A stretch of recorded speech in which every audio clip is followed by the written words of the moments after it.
So let's talk about maintaining CO2 air guns. And so a lot of these replica revolvers as well as semi-auto guns take CO2 cylinders, and a lot of people don't properly maintain them. So let's talk about how to get the most life out of them as possible. So you'll see here on your CO2 cylinder, you've got the tip.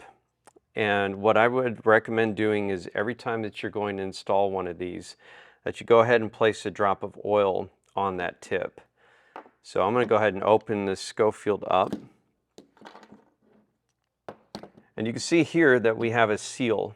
And every CO2 gun is going to have some sort of seal that's in it. And so what we're doing when we apply a drop of oil to the tip is we are providing lubrication to the internal seals as well as any piercing seals that might exist. I realize not all CO2 guns have, they don't all seal on the neck like that. But the next thing that we find is a lot of people will over tighten these. And so you don't want to over tighten them. You basically just want to get them to where you hear it pierce and then no longer leaks, and then just stop tightening. If you continue cranking down on it, you're compressing that seal and you're really limiting the lifespan of your CO2 gun.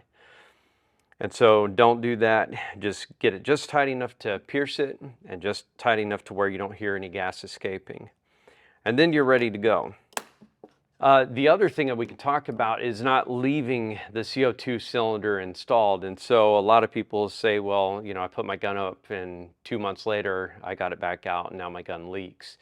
These were not intended to stay aired up all the time. And so when you're done shooting, make sure that you remove the cylinder, and that will keep the seals, the internal seals, from not being under constant pressure, and it will help your air gun last much longer.